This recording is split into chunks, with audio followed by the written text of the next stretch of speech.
所有人都知道张译是个好演员，但你知道成为演员之前的张译有多倒霉吗？1978年，张译在哈尔滨出生，在他4岁时，因为任性救了全家人的命，却也耗光了他此后10几年的运气。4岁的时候，领着我们全家成功的躲过了一次沉船，那次沉船死了172个人。是哈尔滨818大难。1985年的一天，张译全家计划乘船游玩，然而刚走到船边时，张译像是感觉到什么一样，突然闹着要去动物园。无奈之下，一家人只好改变行程。刚开始，父母还为张译的任性感到头疼，可回家后看电视才发现，应该感谢张译，因为如果不是他的任性，818沉船事件的170余人中也会有他们的身影。为此，街坊邻居都夸小张译是个福娃。可谁也没想到，从这件事之后，张译就宛如衰神附体一般，倒霉事不停，被他摸过的车更是接连遭遇各种事故。我沾过的几个别人车，你像导演的车是当天晚上就爆胎了，李晨的车报废了吗？李晨的车报废了，也是你摸的？我开过一次李晨的车，所以他的严重点啊。还有一个演员叫杨蓉，他那车在高速路上打了1溜滚也废了。凌志，你摸过？我开过。最让他遗憾的是，连服役所在的军区最后也没了。后来我一直逮谁都讲，我说我是一个衰神，但是人们都安慰我说没关系，你现在到部队了，你摔不到部队的，铁打的营盘流水的兵。对，到了去年的12月份，北京军区也没了。这是我蛮难过的一件事。不光克别人，最重要的是张译还克自己。他曾上过的学校不是改名就是倒闭。张译从小的梦想本来是当播音员，那时候他觉得播音员是这个世界上最神圣的职业。长大后，他报考梦中情校北京广播学院，结果第一次专业课过了，但因为没上高3，学校不让他参加高考。第2次张译拼了，高考志愿只填了北广1个，其余全部空白。结果虽然过了录取线，但北广在哈尔滨只招2个，张译正好是第3名。最后张译只好在父母的资助下进入话剧团，兴趣也从播音变成表演。直到这时，张译仍然没有放弃大学梦。他本想进入中戏进一步深造，可因为军艺体检不达标，中戏还是将他拒之门外。兜兜转转之下，张译最终只能进入北京军区战友话剧团。为了学好戏，张译异常拼命，可无论他多努力，周围的人都不看好他。团里都说张译你演戏就是个死。时间一久，连张译自己都这么觉得。团里都说张译你演戏就是个死，那时候对我来讲是一个致命的打击。其实我常常想，如果说有一个穿越的一个时光之眼，我看看那个时候的我，可能我也会说张译你演戏就是个死。直到2005年，已经心灰意冷的张译在出演《士兵突击》后开始打出名气。在沉淀10年之后，2017年凭借《鸡毛飞上天》的陈江河获第23届上海电视节白玉兰奖最佳男主角奖。2018年主演中国首部现代化海军题材的电影《红海行动》，以36亿的票房成绩荣登2018春节档票房第1名。随后获得金鹰奖观众最喜爱男演员奖。2021年凭借《悬崖之上》获得金鸡奖最佳男主角和大众电影百花奖最佳男主角奖。最佳男主角奖授予张译。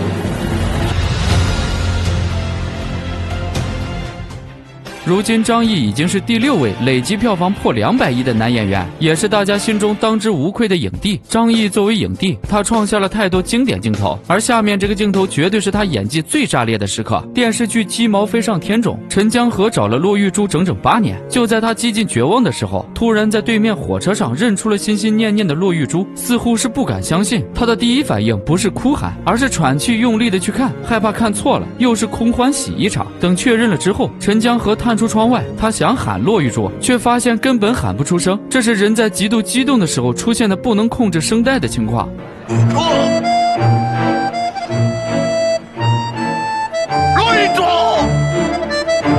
当年多少人就是在看过这个片段后去追完了全剧。而张译第一次展现出演技是在《士兵突击》中，他饰演的班长史金是个即将退伍的老兵。退伍前他唯一的愿望是能见见一直保卫的首都。于是在游北京的车上，看着首都的风景，史金开始热泪盈眶。连长想安慰他，又不知说什么，就往他嘴里塞了一颗大白兔。咬着大白兔，史金像个孩子哇哇大哭起来。张译的这场戏完全演出了一个男人纯真的悲伤，让无数人难以忘怀。但很少有人知道，拍这场戏时，张译是带着情绪拍的。当年能拍摄这部电视剧，对他来说非常难得。为了争这个角色，张译洋洋洒洒写了一封近3000字的自荐信。当他将信交到导演康洪雷手中时，康洪雷发出一声冷笑，然后直接将信塞进衣服口袋。看到如此情景的张译，顿时感觉星途无望。可没过多久，康洪雷却突然要请他吃饭。酒过3巡，康洪雷接下来的一句话，险些让这个7尺男孩落泪。张译，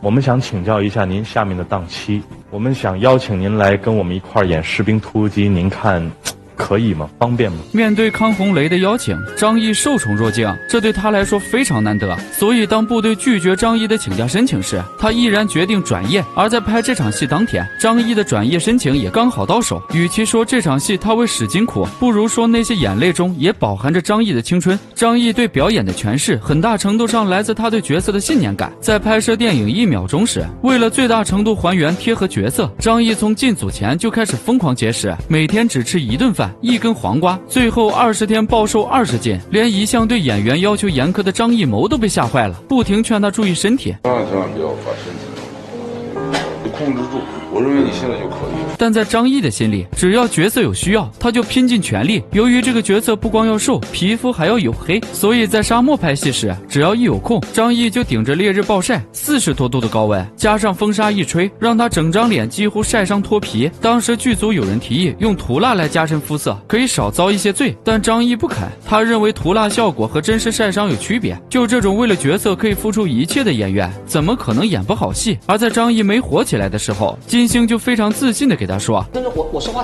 挺靠谱的，你放心这句话，将来有一天你拿影帝的时候，你第一时间给我打电话，除了给你父母打电话以外哈，你说姐被你说着了，你肯定会拿影帝。”化蝶为君正衣冠，来生再续金世缘，这是张译人生中最无法用科学解释的事情。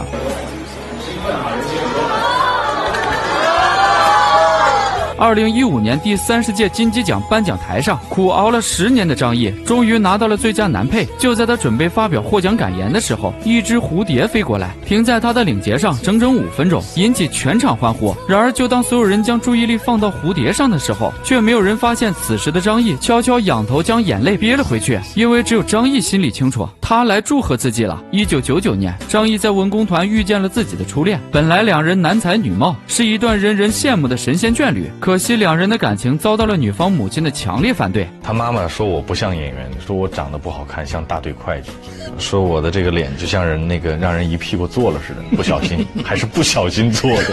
抵不过家人的压力，两人只能明面上分手，私下联系。由于条件有限，二人甚至只能躲到厕所里谈恋爱。我们俩躲到厕所去约会去。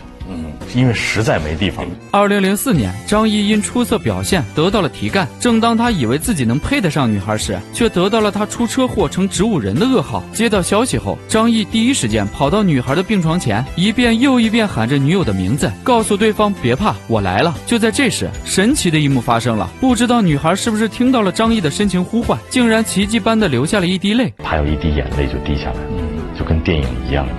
我以为他醒了，但是他没有。张译以为女孩还有醒过来的可能，于是他一边工作一边守护着女孩，而这一守就是10年。可惜现实不是电影。2014年，女孩最终还是离开了，而当时在国外拍戏的张译却连他的葬礼都无法赶回来参加。后来接受采访时，当被问到有没有什么话想对已逝去的初恋说时，张译哽咽道：“你想跟他说什么？”我也不想跟他说什么，但是我想见见他。你在梦里见过吗？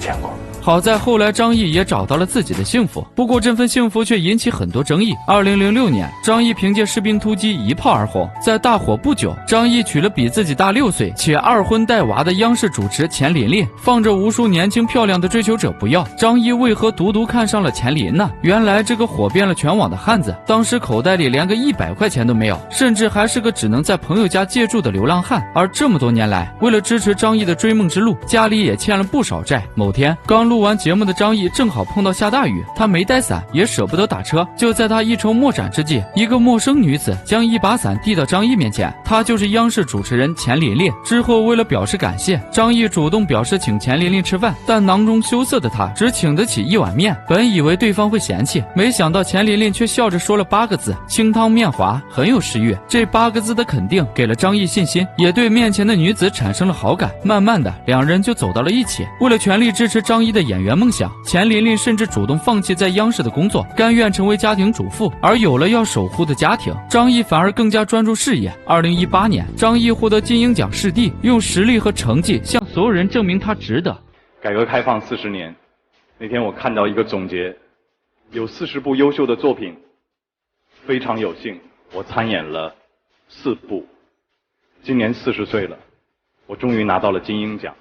完全是好的作品一直在滋养着演员，优秀的前辈、同行们在陪伴我成长，鞭策我成长，所以特别高兴。感谢金鹰，感谢浙江的义乌，感谢今夜的长沙。2023开年，张译的2个角色同期破圈，一个是电影《满江红》里阴险狡诈的何力，一个是电视剧《狂飙》里为坚持正义等了20年的警察安心。这2个角色一正一邪，虽然反差极大，但张译却轻松拿捏，让观众过足了戏瘾。视频结束，喜欢明星故事的可以关注我，别忘了点赞转发，我们下期再见。